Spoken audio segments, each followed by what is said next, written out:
Well, hello there, humans, bees, earthlings, whoever you are, wherever you are, whatever you're doing, and whoever you are lucky enough to be doing it to. I'm Bushka on Blitz, and today we have a bit of a long time coming video.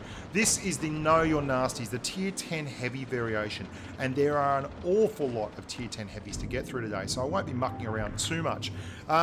This is not a Tier 10 Heavy, but this is the kind of tank you're going to be driving when you're grinding credits at T34 Independence. And you should have been driving heavies for quite some time if you've been playing the game for a bit, but you don't have a tier 10 yet. And this video is basically aimed at you, the guys who are out there and the girls who are trying to figure out what tank would suit, because they know what they like driving at lower tiers. They've probably got a feel for the game, the positives, the negatives, what they can do, and they want to know where they're going to and why they're going there.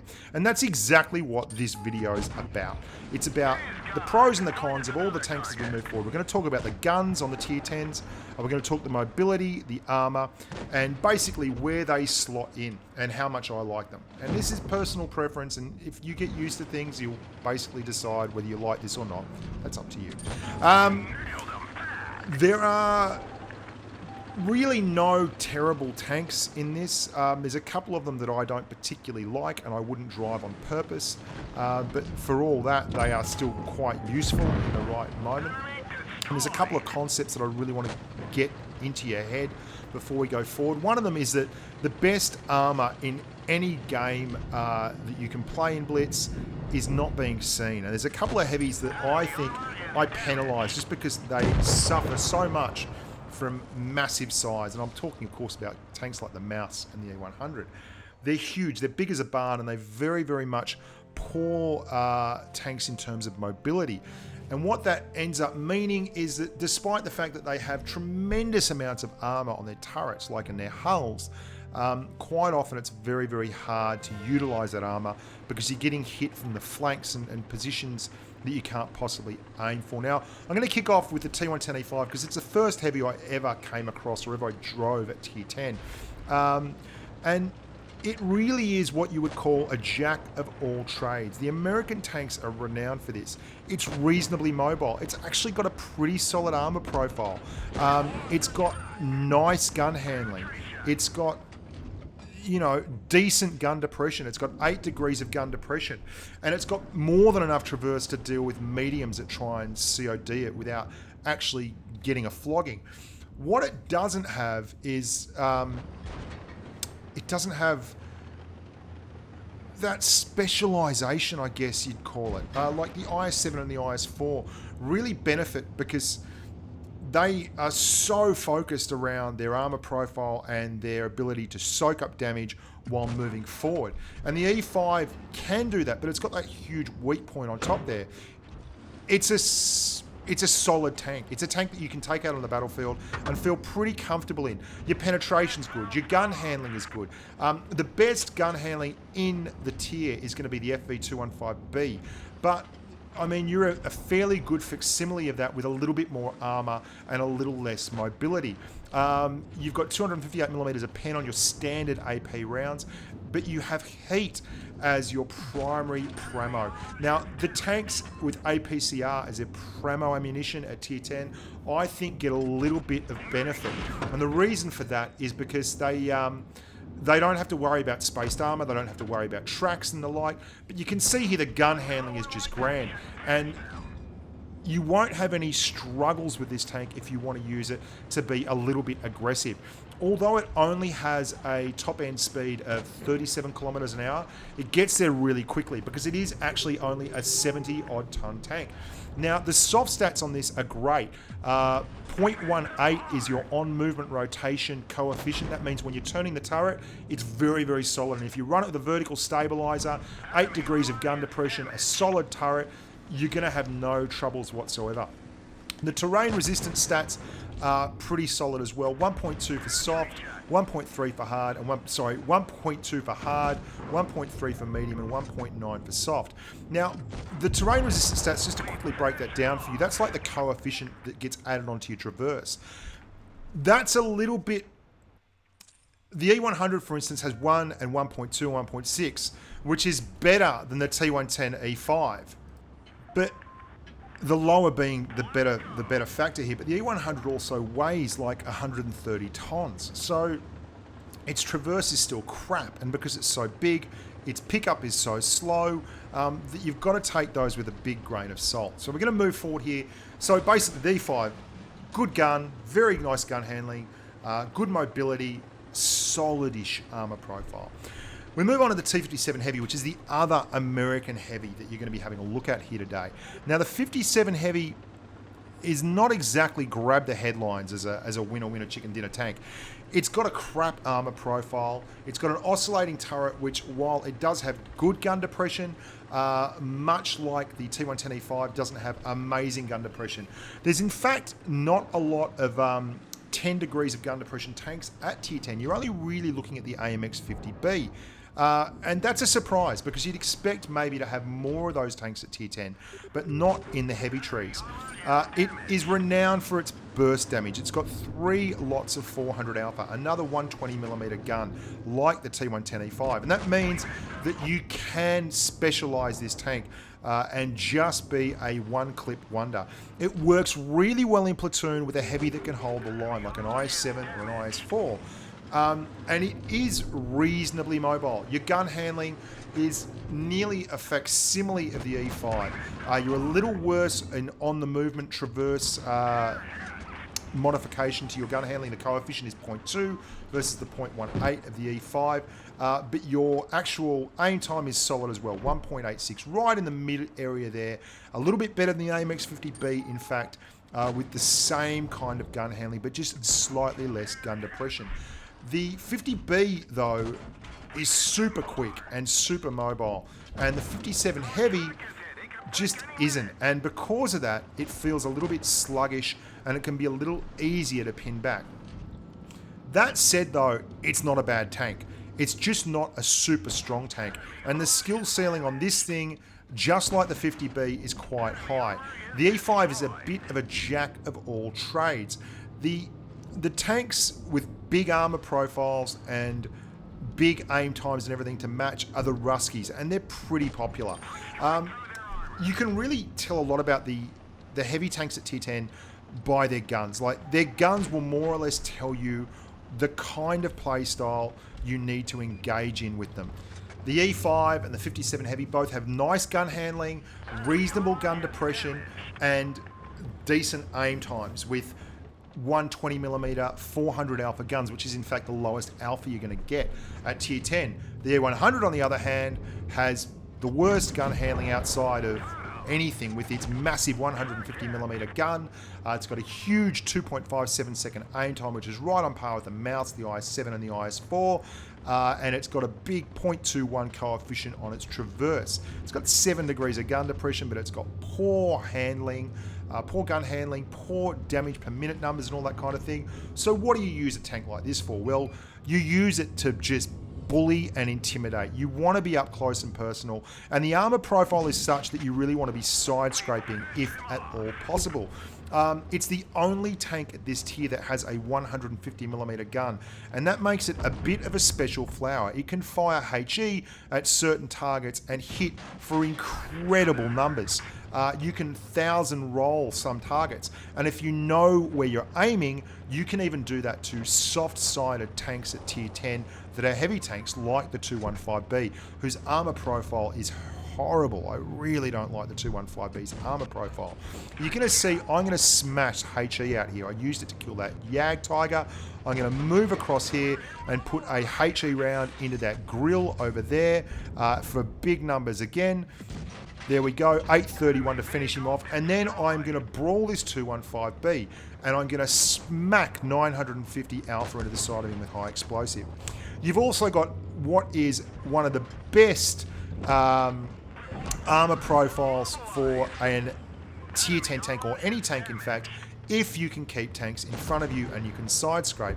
Where the E100 really falls down is that it is quite slow, and if it's not played in a super strong, aggressive fashion, and you can see that kind of damage there, you will find that you'll be flanked and you'll be smashed from the side.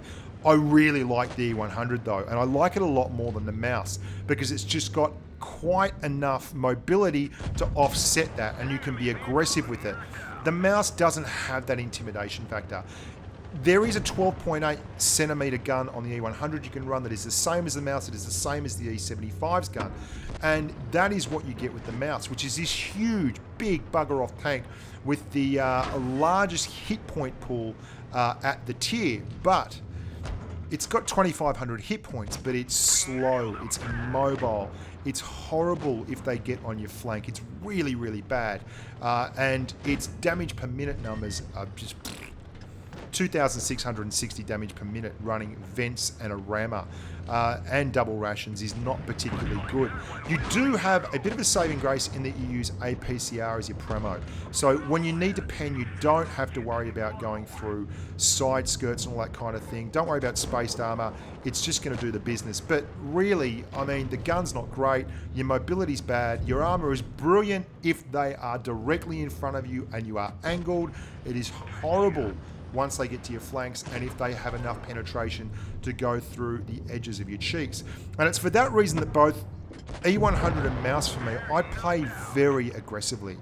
I will go a flank sometimes. I will go the town, the heavy route sometimes. But what I won't do is generally sit back, because if you let teams dictate the pace of play in these tanks, you end up with situations where you get multiple targets on you. You have large hit point pools, you have large armor profiles, and you have big derpy guns. They are best used up close, personal, and aggressively.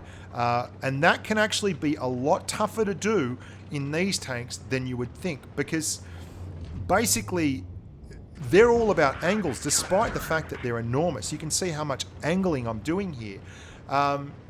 They are all about the angles, and you've got to really know your stuff to make these guys work, despite the fact that they're bigger, super heavy tanks. You can see I'm playing this with quite a soft, finesse-like touch. I've been very, very aggressive, and then I've worked my angles, and I'm just going to make it so that this Object 704 has a tough time to get around and actually put shots into me. That's the trick with the mouse and the E100. The skill ceiling is actually a lot higher than you would think. You can hit point trade with these tanks, put in 2 or 3 shots and use big guns, and with an E100 for instance get up to 2,000 average damage easily, but ticking it over there to 2,500, 3,000 average damage is where the trick is, and that is not as simple as it would sound. So in terms of gun armor profile, the gun on this tank is probably the worst at the tier. I mean, there's no two ways around it. 12.8 centimeter gun, very poor dispersion, very poor aim time. It's really nothing to write home about. 0.337 dispersion, 0.22 is your movement on rotation. You've got 8 degrees of gun depression, but you're not going hull down in a mouse, for God's sakes. Yeah, I wouldn't recommend the mouse at all. I think it's probably the worst tier 10 heavy. I think Swiss Chizel loves it to bits. I just can't help you with that. Swiss Chizel is a bit of a numpty. This, I think, is probably currently the best tier 10 heavy. This is the IS7. The armor profile is amazing, and it's the kind of armor profile that is just noobish. It's like an IS6. The same with the... You basically just drive forward in this, and the armor is so fantastic that it just bounces a lot of stuff. The issue you're going to have with this tank is not so much the armor profile or anything else. It's just going to be reining in your urges where you want to just push and be a monster. The only bad thing you really get out of it is you might have a few more ammo racks than you'd like. It's got a very weak ammo rack, and the ammo rack is in the pike nose. Now the pike nose is the only tank that has a really serious pike nose at tier 10. The AMX 50B makes an attempt on it. The gun handling is horrific. You won't see many shots like that go in. Where it excels is just being an up-close, personal, brutal bully. You are low to the ground, so you are so much better at just brawling and such. You don't have a big hit point pool like the E100 and the mouse, but you've got over 2k hit points. You can go hull down, and there's tiny little weak spots either side of the gun, but really, they're tough to pen, and you're only talking about APCR wielding tier 10 heavy TDs that are going to give you that kind of trouble. Its profile is such that you will be able to simply not be seen a lot of the time, and that's a massive benefit. The IS4, for me, I prefer it. I think it's a better tank. But in terms of plug and play, you've got spaced armor on the side of this thing. You've got 400 alpha. You've got APCR as your premium ammunition, which means you don't have to worry too much about spaced armor and such. You can simply drive at the enemy, and you're going to bounce a lot of shots just because the armor is so strong. It's got probably the strongest armor profile at its tier, realistically. You've spaced armor on the sides, the slightly sloped armor that is underneath that is your side armor proper, the tracks, the pike nose that is so bouncy, the lower glacis that is bouncy as all hell as well. These are the kind of things that are phenomenal, and not to mention your turret is a joke. It is so strong. You don't really have any weak points in the armor profile apart from, like, if you can go hull down in this thing, happy days, you're going to kill it. Then you get to my favorite kind of big proper heavy tank at the tier. This is the Isfor. This thing has monstrously strong side scraping potential. It's like the IS6 of tier 10, and it's a thinking man's IS7. You can angle this thing up and side scrape with just horrifically strong hold the line kind of Stalin-esque feeling. But if you are a newer player and you don't know about angles and this is your first tier 10 heavy, well, it's not the one for you, because it goes straight and you will get wrecked. If you are flat-sided, you will get wrecked. If you don't move about, your turret has a very, very, very thin roof, and that will get you wrecked because it's like 60 millimeters or 100 millimeters or something. It's like the IS3. But you will also get those bounces like the IS6, where just because you're turning, it's got such steep angles on the edges, it will turn auto pens into auto bounces, and people will fire as you're turning and it will become an auto bounce zone. Where it falls down a little bit is the premium ammunition is heat again, which is unlike the IS7. It's not just fire and forget. You've got to pay attention because you can actually miss shots due to using heat instead of APCR. But look, it's a tremendously strong tank, and it's got that low profile that really means you don't get seen as much as you should. And this is where, like, you give up 100 hit points for this profile versus, say, an E100, and yet you have every bit as strong an armor profile. You're a lot closer to the ground. Your gun handling is just as silly, but you can more easily angle towards one target and hide your whole tank from another target like this because you're small. You're low to the ground. Look at that E75. He's so much taller than me, yet his armor is no stronger than mine. I find the IS4 and the IS7 to be brilliant in that respect. And they really are, for me, the two best heavies in the tier at the moment in terms of pure holding the line armor profile mixed with a big dose of angry derp. The tank we're about to look at in a second is really the top-end skill ceiling tank, and that's the FV215B, the tier 10 British heavy. It's got a hell of a lot of potential. It's also got some gloriously large flaws, and it's kind of the tank you drive if you really know your stuff, because it's flat out the best DPM tank by a massive margin. The E5 is 3,000 damage per minute maxed out. This thing is nearly 3,500 damage per minute maxed out. The gun handling is 0.293. It is the only heavy that gets under 0.3 dispersion running all the stuff. And its on the movement rotation coefficient is 0.15. The E5 is the next best at 0.18. Its penetration numbers are great. It's got a couple of sneaky little things, like it's got 120 millimeters of penetration on its high explosive squash head HE shells, which will do 515 average alpha. It's just a monster to bring to battle. Its 1.51 second aim time is the lowest aim time of any tier 10 heavy. Where it falls down is armor. It's got this horrible armor profile. You can mitigate it, but there are some weak points which I don't like talking about too much because they'll be used against you. But either side of the turret at the base there is a 140mm flat bit of armor, which can be penned very, very easily by everything you're going to face. It's also, you saw earlier, susceptible to anything from the side. You've got 51mm of armor, including spaced armor, which is at certain parts of the side, which is horrific, and you will pay the penalty if you let people shoot at your sides. But you try and go around this thing in a medium and you'll realise quite quickly that you are going to get smashed. The big part of that is that the turret is at the rear. That means it's bad if you want to go hull down. You've got to be really, really thoughtful when you do that. It's very, very good, however, if someone is coming from the front of your tank and wants to go around you, if they're going around an E5, for instance, the turret is in the middle and it's quite a short chassis. The 215B, the turret is right at the back and it's a bloody long nose, and it means they've got to go all the way around that turret while that very fast traversing tracks, because it is massive. The width on this thing is huge, but its traverse is lovely and its turret traverse is lovely.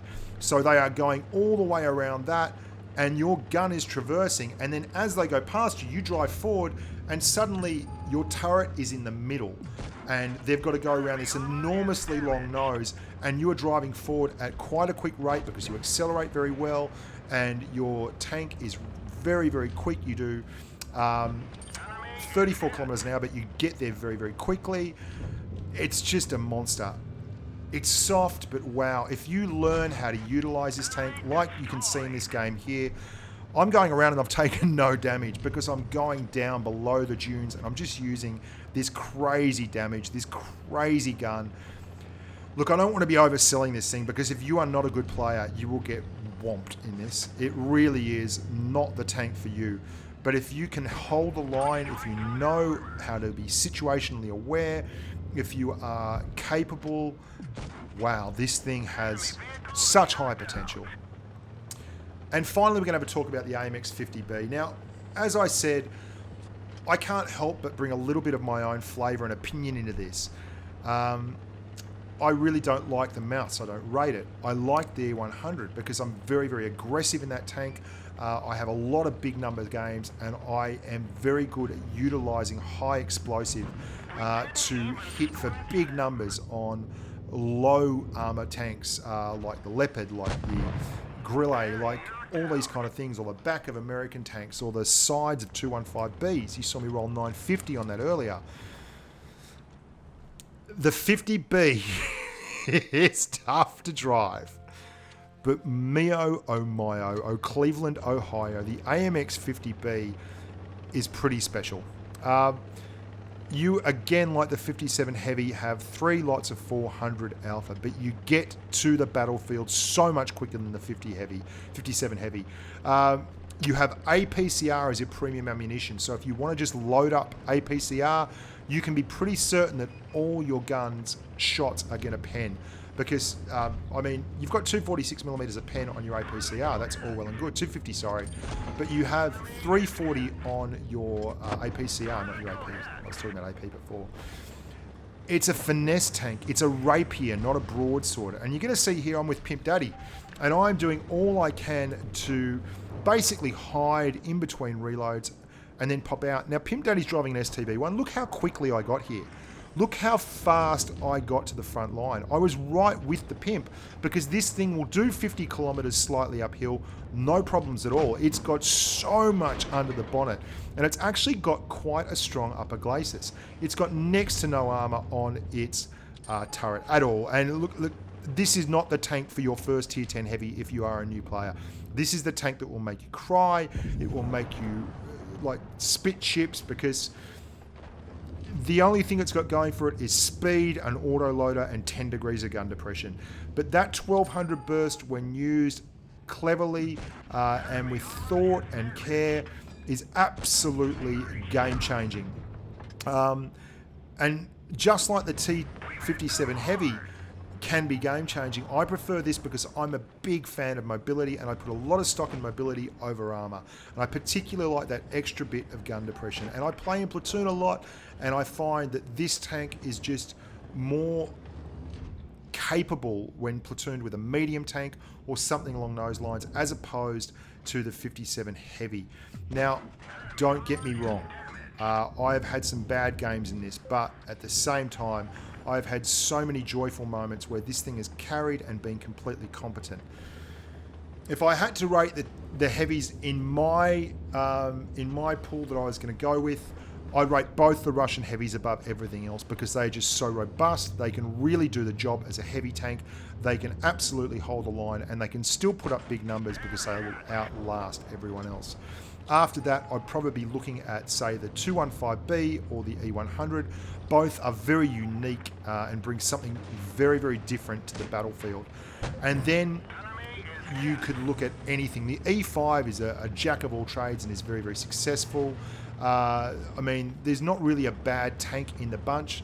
There's just a couple of tanks that I think are standouts, and that's the Isfor and the IS-7. You can't beat that kind of armor with that kind of firepower and the ability to really hold the line for your team and bounce shots. And I guess that's a true heavy, but I've had some of my most fun platoons running around in double E100. I hope you guys enjoyed that. I'm Bushka on Blitz. Look after your family, stay safe on the battlefield, and until next time, bye for now.